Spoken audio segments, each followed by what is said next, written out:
Thank you so much. నాకు 359th rank వచ్చింది. DSP posting వచ్చింది. బాగుంది. చాలా రోలర్ కోస్టర్ రైడ్ అని చెప్పాలి. ఫస్ట్ వచ్చింది, మేము అందరం ఆనందపడ్డాం. మళ్ళీ కోర్టు జడ్జిమెంట్, మళ్ళీ కొంచెం బాధ, మళ్ళీ వచ్చింది. మళ్ళీ it's like up and down. అంటే లైఫ్ సైకిల్ ఎలా మనకు అప్ అండ్ డౌన్స్ ఉంటాయో సేమ్ అలాగే ఉంది. But we became more strong after this. అంటే చాలా వరకు ఇష్యూస్, అనేక కేసులు, అనేకమైనటువంటి చర్చలు, ఒకానొక టైంలో మీరు కూడా కొంత ఇబ్బందులు పడ్డటువంటి సిచ్యువేషన్. సో ఈ రిజల్ట్స్ని ఎలా చూస్తారు? ఎలా చూస్తామంటే సో అంటే అంటే delayed justice is not denied justice. Finally we got the justice అని నేను అనుకుంటున్నాను. Thank you. సో మీకు డిఎస్పి పోస్ట్ వచ్చిందా? ఎలా సర్వ్ చేయబోతున్నారు?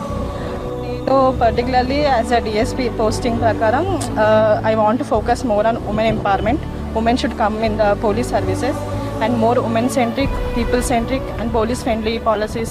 I mean, police-friendly policies, citizen-centric policies తీసుకొచ్చి citizens ని more interaction చేసి at the same time technology కూడా adaptation చేయాలని అనుకుంటున్నాను.